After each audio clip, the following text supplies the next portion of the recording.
Yo, what's good, guys? Welcome back. We are back at it again with another MLB The Show video for you guys. Has been a while, but I'm finally updating my top 50 players in the game video. This is right before our ranked refresh and prior to the upcoming Team Affinity on this Friday, so I figure it's a great time with all the programs and packs and stuff that we've been getting to go ahead and update this list for you guys.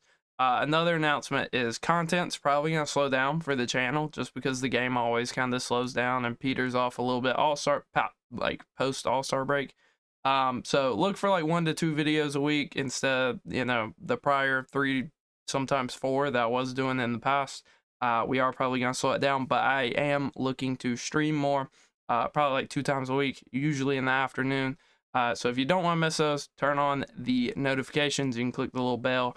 And it should send you a noti anytime I'm live or whenever a new video comes out, etc. So that's enough pandering. Let's go ahead and get right into it. 99 Judge from the All-Star Collection. Probably not a top 10 card, definitely a top 20 card. The hitting stats are too good. He's not a defensive liability like Judge has been for basically the whole year, other than that 99 he got at the very end of last season. The only thing that I'm kind of iffy on with this card is the swing feels a little different from his live series card. And then certain people tend to kind of struggle with those 6'7", very tall, big strike zone players. So for those reasons, your mileage may vary. Obviously, more of a corner guy than a center fielder. If you play this card in center field, you're a psychopath. But he is probably still a top 20 card, maybe top 10. It's just kind of your mileage may vary. Next up, the new Beltre. Definitely a top 10 card, just attribute-wise. I'm still not the biggest fan of his swing. I think he's getting it jammed a lot against outlier fastballs, outlier sinkers from same-handed pitchers, and even maybe opposite-handed pitchers. But he's a dog, and statistically, he's basically perfect at third base. Next up, we got Soriano. Definitely more of a dated card at this point. There was a time and a place where this card was very good. Not really there anymore. Still kind of one of your all-around second basemen. Gives you a bunch of stuff that other second basemen don't. But he's not really up there competing with some of those higher tier options, those switch hitters, those exclusively like power bat second basemen. So he's still decent, and you can still get away with using him. But he wouldn't be my first choice. Next up, we got Santander. Could be a top 20 card. I think statistically, he's probably a top 30 card. But as far as first baseman go, I feel like I say every time I kind of have a switch hitting first baseman, there's not a lot of them. So that's where this card has his most value, is at first base as being a switch hitting, very good offensive first baseman. So he's solid. I don't think he's like the de facto pick at first base if you want the best statistical player. But if you just need that switch hitter, if you want to change up your lineup a little bit, definitely a really good card. Maybe even the top 20 card. The Bambino, still a top 10 card. As far as the DH / first baseman goes, you're going to be hard pressed to find a better one for the entirety of the year. The new Billy Wagner, so this was recorded a couple days after this card came out. I think he probably sits bottom of the 20s, top of the 30s. It's give and take. He is kind of dominant, especially lefty. But the thing with Billy Wagner is he's almost like a 2-pitch pitcher. You're basically throwing the 4-seam, the outlier fastball a lot with him, and then you're working the changeup off of that. The problem with his slider is the arm slot. You can pretty much tell it's a slider as soon as he throws it, just from the break. Which sounds like every other slider, but I promise it's worse with Billy Wagner. And then he has a curveball, so he's almost a 2-pitch pitcher, but he still can be very effective. He's got kind of that Bob Gibson pitch mix where primarily you're throwing the outlier fastball with the changeup, so you can make it work. And lefty, he's almost like a better Chapman, except you're not really working that 4-seam slider tunnel as much, but it is there, and he's statistically very good as a lefty. And I know a lot of people really enjoyed his card when the game first came out. So I think he's a solid reliever. Probably not my favorite lefty out the pen, but he is an option. This Home Run Derby Bobby Witt, probably like in the 40s range. Maybe I'll bump him up to be in the 30s. Hitting wise, he's very good. The contacts are a little low because it's just a derby card, but in general, his fielding is what holds this card back. Just not a very good fielder, and it's not like Ellie where he has poor defensive attributes, but he has this freak body type that lets him dive to everything. He's just an average guy out there with 70s and like every fielding attribute. So he's fine. If you really like his swing, you can make him work, especially maybe at third base instead of shortstop. But he's there. He's an option. Okay, so pitchers. We're gonna get into pitchers real quick. So I will just kind of explain this pitcher tier. Pitchers are really subjective. They work different for different people based on a variety of different things. You know, who you're playing, how good your opponent is. If your opponent struggles with like outlier, or if they struggle with funky arm slots, or as simple as what difficulty you're on. Certain pitchers are only good on Legend. Certain pitchers are, you know, better on All-Star or Hall of Fame. So it's just kind of subjective. So I'm just gonna throw everybody I would consider using in the pitchers category, and you can just kind of go by ear or just try them all out. So the first one's Bob Gibson. I'll just kind of speed run through the list and grab all the other ones I see. We have Chris Sale here, the new All-Star Sale. Still basically like a 3-pitch pitcher, doesn't really throw super hard. It's really about the gimmick of the arm slot with him. Next up, we have Hagen Smith. Solid card, nothing too special. Control's really low, but he does throw pretty hard, and he has an okay pitch mix. Mizorowski, new card here. If you enjoyed the one from the start of the year, this one probably won't be as good just because a bunch of people have seen him already because everybody used him at the start of the year. But in theory, he's still a pretty good card. This Jim Palmer, slept on card, throws a normal changeup, a really slow normal changeup, so he has the speed differentials. If you're somebody that's on All-Star or Hall of Fame, maybe look at this card. Don't just scoff at him. Let's see who else we got. The new captain Verlander, solid card, has outlier, has that 5-pitch mix with a cutter, I believe. So he's super nice in that regard. We got Skeens. Again, your mileage may vary with him. Doesn't have great speed differentials, so he might struggle a lot on All-Star, but he also has outlier, so he might be one of your better options on All-Star. Just kind of worth mentioning him. Let's see, who else do we have? That's a reliever. Nolan Ryan, always kind of mention with him. More of a pub stomping pitcher. He kind of beats up on worse players that can't catch up to outlier, or he can be good on high difficulties if he has really good hits through 9. Just kind of shrink your opponent and get them off pace. There's a world where you can pitch very well with Nolan Ryan, but it's largely dependent on who you're playing, the quality of your opponent. Certain years he is good, certain years not so much. Roy Halladay, always basically the best pitcher on Legend, usually pretty bad on every other difficulty. You know, that remains true this year. Screwball from the All-Star game, worth mentioning, has a ridiculously fast windup, so if you let a runner on base, you might be in trouble. You might have to watch his pinpoint meter, especially with the circle change being patched. That's a reliever. I think we got all our starters. As far as I can tell anyway, you can tell there were not that many of them, but some combination of 5 of those guys is kind of who I would associate with being the best starters in the game to use right now.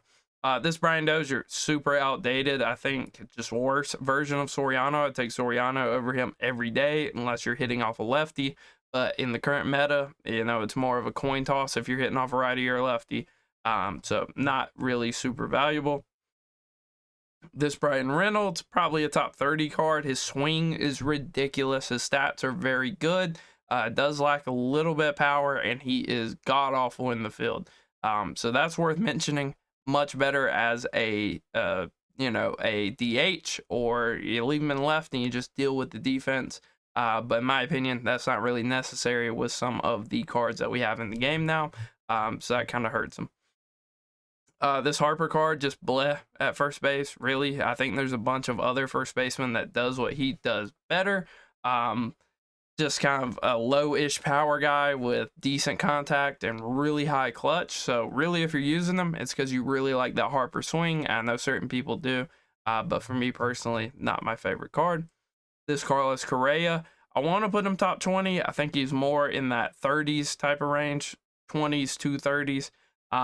It's just insanely good swing. The problem is the power against righties. If you enjoyed the Tops Now Season Awards one earlier in this season, then you'll love this one. It's just an upgrade version of that card, has the same weakness, better defense, better contact, better power, still just kind of choppy against righties power-wise, but insanely good swing.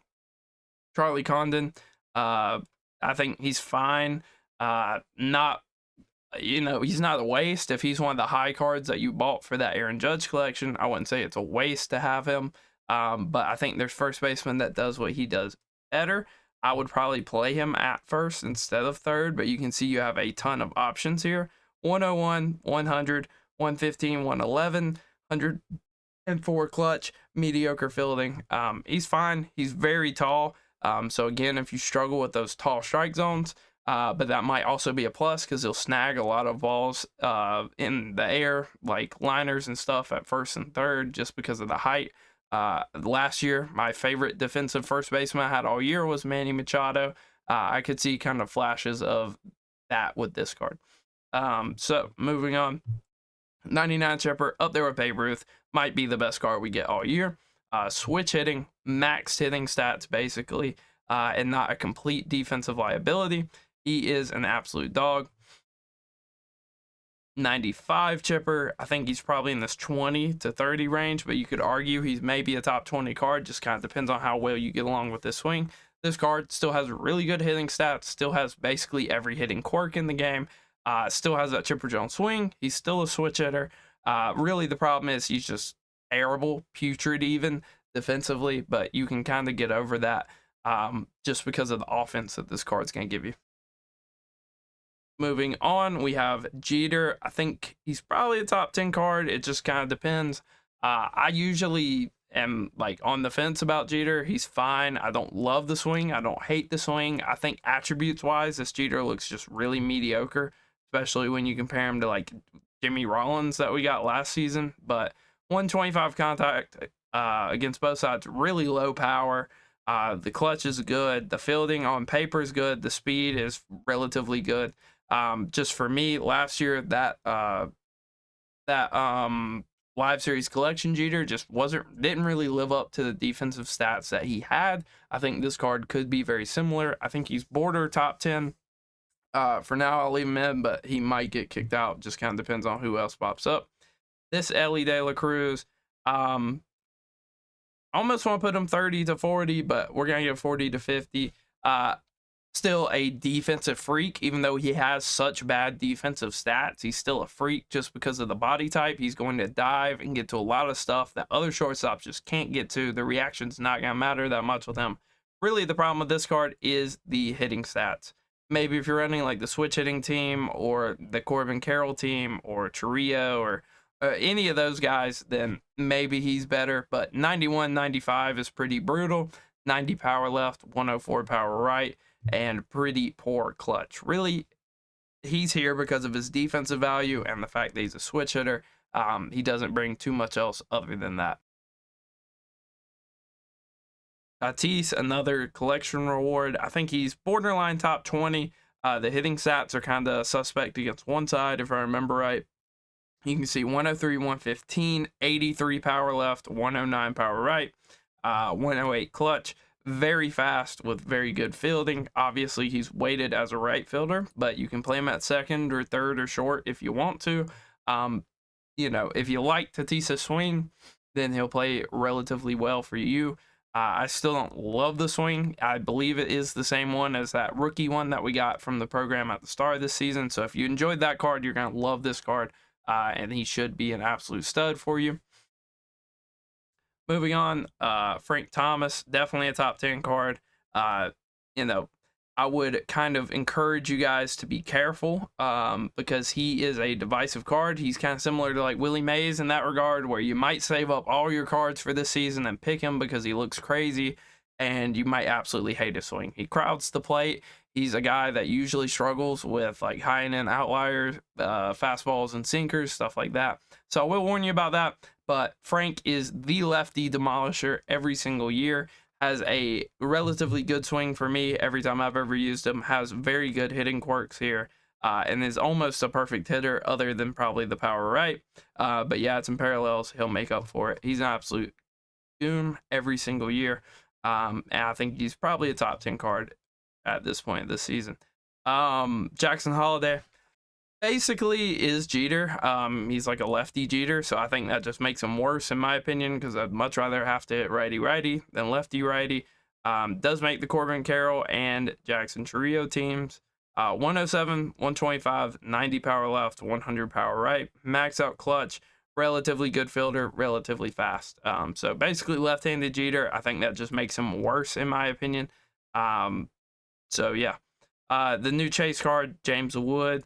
Not super familiar with the stats, but off the top of the dome, relative, like decent contact, very good power, and then everything else just kind of bleh, which is kind of what the card looks like. 99, 100 right, 118, 120 right, power wise, and then 110 clutch, 88 speed, 84 reaction, but he is already a left fielder, so that's a plus. So you're going to get a very good defensive left fielder with very nice power. The downside is just kind of the contact.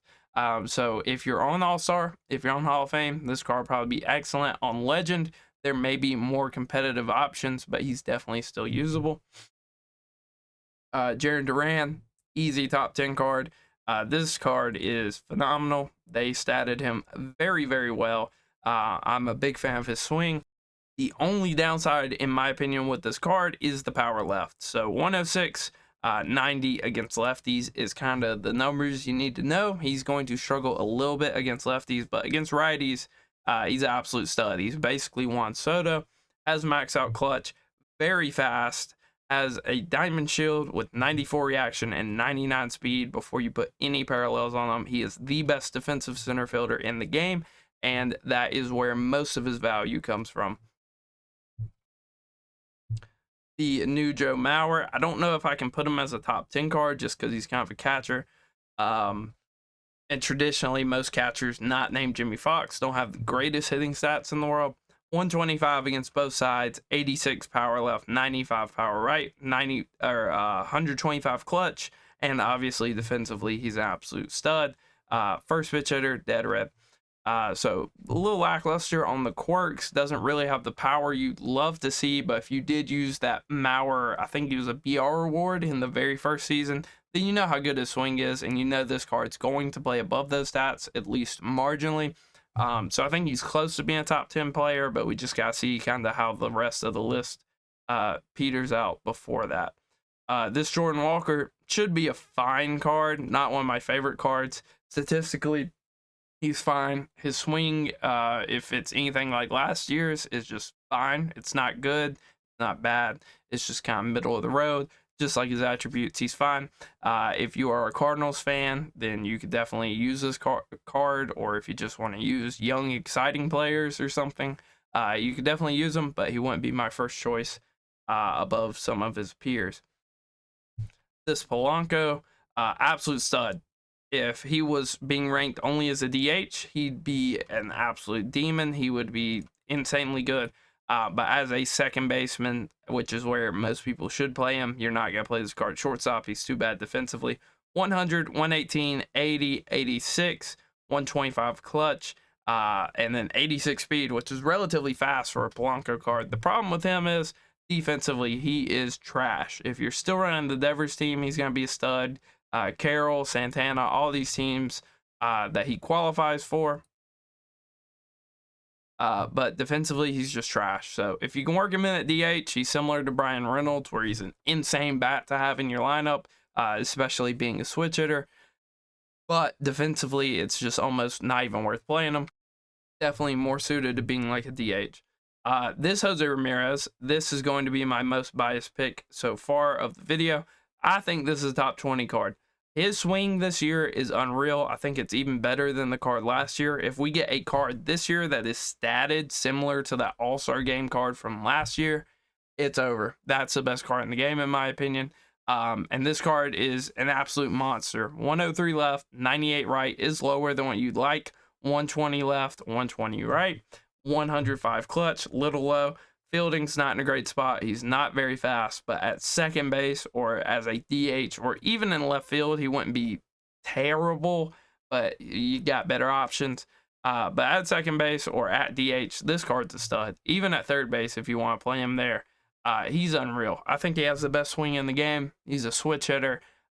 He's a crazy good card. I would almost put him top 10, but statistically, I just don't think he qualifies. Juan Soto, top 10 card. I think probably the best hitter in the game right now. You know, it's debatable.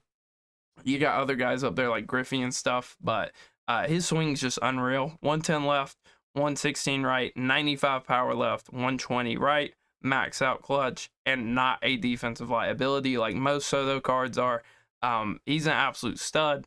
And I think if you had to pick one lefty to have in your lineup, not named Babe Ruth, I think it'd probably be Juan Soto. Moving on, Baby Soto, I think it's still a solid card. I think he's probably more in this like 40 to 50 range. The bat is still very good, but the fielding falls off quite a bit to where he's not really a plus fielder at his position. He's actually a liability, and the hitting's not quite as good as the other card. Maybe I'll bump him to that 30s range, but for now, I think he's kind of just there. This J-Rod card, very solid. You know, nothing to write home about, but if you do really enjoy his swing historically, then he should be a stud. 104 left, 97 right, makes a ton of captain teams. 120 power against both sides, 101 clutch. The problem with him is the reaction. He's not insanely fast like you might expect a J-Rod to be, and the reaction's kind of poor. So this card's going to have to really rake to hold down center field for you. Almost to a point where if the reaction's already going to be that bad, you almost may want to just play him at left field or right field just so he has a little less ground to cover. But he's still a solid card and he's still decent. The new Junior Caminero should be a stud. Haven't really got to use a swing at all, but he looks like a top 30 card. 115, 93, 125, 105 with 120 clutch. Very good fielding. Really decent speed. Also plays third, second, and short. Profiles more as like a third or second baseman, but at second base, this card gives you some really good stuff. Like 125, 105 for power at second base is elite. That's like end of the season numbers. So I really do enjoy him there. It just kind of depends on how good the swing is. Since I don't personally know, I'm just gonna go like kind of middle of the road with him and rank him with some of those 95s that I really like. Next up, we got the Kid. Definitely a top 10 card.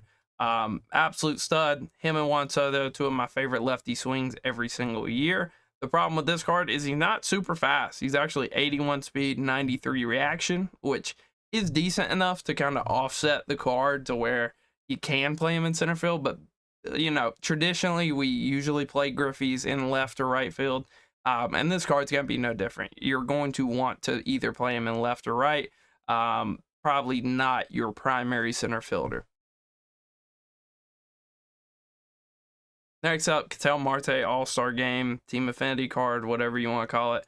I think he's probably in that 40s range or that high 30s range.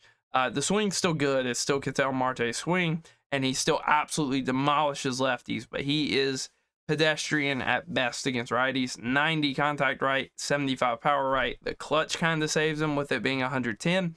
And then defensively, this might be one of the better Marte cards we've ever gotten. 95 fielding, 80 reaction, 64 speed. Very comparable fielding wise to that season awards one that we got at the end of last season. Also plays a ton of positions. I think I would rather have him over Dozier and Soriano. I think he's more in line with like Elly De La Cruz. So I'll move Elly up. But the list is starting to get a little bit packed. Mo, I think he goes in that like 20s to 30s range. He is probably still your best option for a righty out the bullpen. Traditionally, Mo's kind of more like middle of the road. He's not super volatile to where he usually doesn't completely shut down your opponent, but he also doesn't really get super lit up often. So I'm always a big fan of Mo. Always kind of has that funky over-the-top delivery that makes the sinker look really weird, especially same-handed. To same-handed batters, that high-end sinker is really hard to hit, and historically he has really good control. So I'm a big fan of him, just like I am Robert Suarez. I think they're close. Suarez is probably more volatile, has worse control, so you're not going to be able to paint as much, but having double outlier is demonic, to say the least. Throws an outlier four seam, throws an outlier sinker, throws a circle change, a slider, and I believe a, let me not, uh, and a cutter. So yeah, I forgot about the cutter. Throws a slower cutter also, so your opponent's gonna roll over on it a lot, especially if they're on high difficulties and they're having to kind of prepare themselves for those outlier pitches. They're gonna roll over a ton on that cutter. I think he's very good, very underrated card there. Trout, oh, he's close to top 10. It'll just kind of depend on how the rest of the list shakes out. But at the end of the day, it's Trout. Always has one of the best righty swings in the game. Statistically, this card isn't overwhelming. Ideally, in the perfect world, you would be running him on like the Carroll team or like the Cedric Mullins or Torrio or one of those teams to kind of make him better. But on paper, he's basically 100s across the boards with above average clutch and extremely good fielding. 85 reaction, 97 speed in center field. Can be your primary center fielder, which is a lot different than like Griffey. For me personally, I think my outfield right now, if I had to assemble it, would probably be like Trout or Griffey in left or right, and then Jarren Duran in center field. So I think all three of those are very good options. I think Trout may be the worst out of those three, but it just kind of depends on how you get along with his swing. Usually for me, Trout has one of the best swings in the game, and he's going to play above those stats anyway. I think I want to put him in top 10, but we'll just kind of have to see how the rest of the list goes. This Arenado card does not blow my socks off. I think he's probably in this like 30s range, objectively, just stats-wise. He's not very good against righties. He's an absolute monster against lefties. He mashes lefties, and obviously it's Arenado, so he has really good defense, and he's very slow. The problem I kind of have with this card is his swing feels a little different than the captain card that we had earlier in the year. So maybe that's just me making stuff up. Either way, I would take Chipper Jones, just the pure offensive package and him making some errors over like Nolan Arenado. Roman Anthony, fine card, decent. I think he's probably towards his back end. Statistically, he's fine. 108, 101, 113, 110 is a lefty, 107 clutch. Kind of poor in the field. He's a primary center fielder that's not fast, so he's going to take a hit on defense. I think he's close to Jordan Walker, honestly. When I look at the stats, I think him and Jordan Walker are kind of similar. So I think they should kind of be ranked together. Next up, we got Royce Lewis here, the monthly card. He's definitely getting outdated at this point, but I think he's still a fine card. You can still definitely run him. Probably, slots in those like 30 spots. Maybe if you really like his swing, you could argue that he should be more so in like the 20s. Statistically, he's just not that great at the moment, but he plays a ton of positions, so you can always kind of have him in your lineup. But I think everybody kind of ranked higher than him, more than him. McMahon, I think this card, top 20 might be gassing it. But if you use the supercharged McMahon earlier in the year, you will understand. 118, 102, 104 power left, 94 power right, 93 clutch. Very good fielding, kind of slow. So statistically, this card's crazy. This is like almost not even a 95 overall card. I think he's very good, especially at second base. If you're playing this card at second, it's going to be hard to get a second baseman that hits the way he hits. So I think, I think that justifies like a top 30 kind of ranking for him. Slamming Sammy Sosa. This card's fine. I think I want to put him in this like 30 spot. Just because the contact isn't great, or the fielding, that's right. 111, 95, 120, 120. The clutch is below average, and the fielding is not great. When you see Sammy Sosa in MLB The Show, you usually kind of think of one of the best, if not the best, defensive right fielder. He's not really that. This is a derby card. He's made to hit home runs. So, you got to understand that. But with that comes a lack of defense. I think that kind of demotes that Ketel Marte down. So I think he's fine. Not super great. This Shohei card, just kind of a DH. I would like to maybe promote somebody. We'll figure it out here in a minute. But I think the Shohei card is fine. It's a good thing he's not the collection reward, and it is Aaron Judge. As a DH, I think he's lackluster. I'm not a huge fan of his swing. And then statistically, just not that crazy of a card. 101, 113, 94, 125, 100 clutch, and he's kind of fast with 90 speed. He's whatever to me. I don't think he's insane. You can definitely use him, and he can definitely do pretty good. But for me, Shohei's somebody that gets 8 alive by lefties, and to have that at DH spot, not a huge fan of. Also, I would never play that card in the field just because the reaction and fielding would be so bad. But I guess with 90 speed, you could get away with it if you want to. 70 fielding, 63 reaction. He's going to lose 5 in both of those. It's not a huge fan of Shohei as a hitter in the game. Tanner Scott, in my opinion, goes up there with like Billy Wagner, where Tanner Scott's probably going to be your safer option, especially lefty-lefty. It's going to be so hard to hit this Tanner Scott lefty-lefty. Throws a 4-seam, a slider, a circle change, and a sinker. The control just isn't super awesome. Doesn't have outlier, but he is a safer card in my opinion. If you don't like Tanner Scott, you could very much so just kind of interchange him for like Matt Strom's season award card, and that would be another good option where you could get more of like a finesse lefty specialist than somebody like Billy Wagner.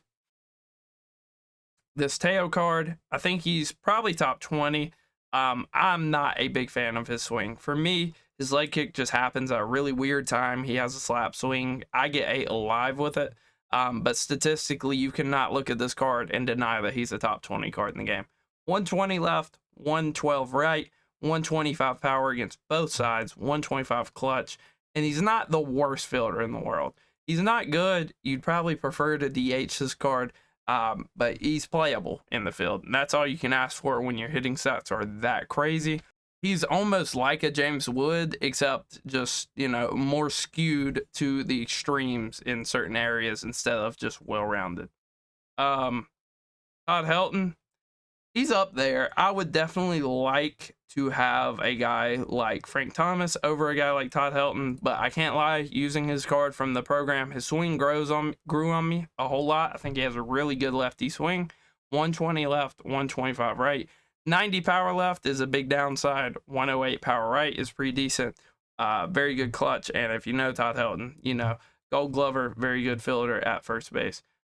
So he's solid. He's decent. I would definitely take Frank over him. And I think if you really like the switch hitting ability of like Santander, you could argue that Santander should be over him. Travis Bazzana. I think he's close to being a top 10 card. Just kind of depends on how well you like his swing. I didn't love it, but I was also only using him against the CPU to kind of complete XP and stuff for the programs. But 114 left, 117 right, 98 power left, 102 power right. Very good clutch at 116. Very good fielder. Decent enough speed at 91. You add some parallels. Maybe you throw him on like the Trio or the Carroll team. And he looks like a god. And he can play like every single position basically that you would want him to. He's a very good, well-rounded card, can do everything. Not a bad option if he's, one of the high-round cards that you buy for, like, Aaron Judge. Definitely can make a team. This Wyatt Langford card, might get some blowback for this. I'm putting him in the 20s range. Absolutely hate his swing. I don't think statistically he's that crazy, but for me personally, I just hate his swing. I cannot get along with it to save my life. 125 power or contact left. 101 contact right, 125 power left, 86 power right, 125 clutch. Very fast with decent reaction, decent fielding as a primary left fielder. So defensively, it's going to be hard for you to find a better left fielder than him. But I just cannot justify the swing, and he's just kind of wishy-washy stats-wise hitting. So for me, I don't put a ton of value on this card. I'm sure everybody's going to love this card because he's relatively low in the collections. You'll have him, I believe, before you get your first collection award. So a lot of people are going to have this card. And he's decent. He's decent for what he is, but I don't think he's quite as good as a lot of us would have liked him to be. And we are going to have to make some room in the top 10 because none of these cards are top 10. This Trey Turner card, I think definitely top of like this 30s range.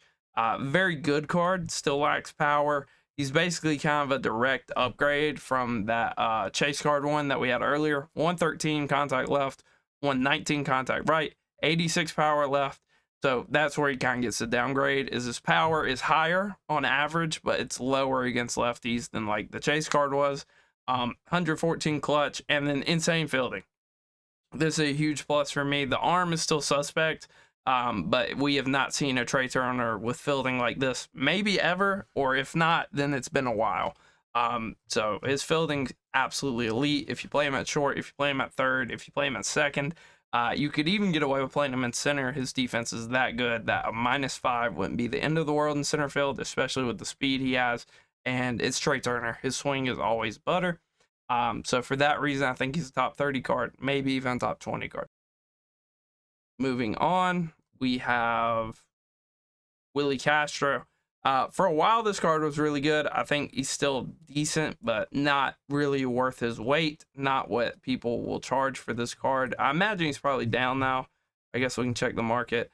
He is around 60K at the moment, which is a little bit of an overpay. If you really enjoyed the BR card from the start of the year, then this is a direct upgrade. He has way better power left, and I think even his power right's probably higher. It's just a lot of us were running the Buxton team at that point, and then 125 clutch. So if you like Willie Castro, this card's still usable, but I don't think he's really kept up with the power creep. I think he's still a decent option. He's better than Ketel Marte. You're not gonna play him at shortstop, so he's not really comparable with Ellie. I think he probably deserves to be where Polanco is, and we're gonna have to kind of shuffle this around. I think I gotta drop Brian Reynolds just because he's basically unplayable on defense. And then we'll have to make some bumps here. I think Trey probably gets bumped. And then one more's gotta go up. I think for me, it's probably Roman Anthony. Call me crazy, but when I used him in BR earlier in the year, his swing was butter. If you told me I had to use this card in my ranked lineup, I wouldn't throw a fit. I think he's perfectly fine, definitely a usable card. Let's go ahead and slot this last card in. Yasmani, I think he's comparable with Joe Mauer. Not quite the contact Mauer has, but better power, aims a switch hitter. The only downside is he is slow as a tortoise. So he is maybe going to get thrown out at first occasionally. He is going to clog up the bases for you a little bit.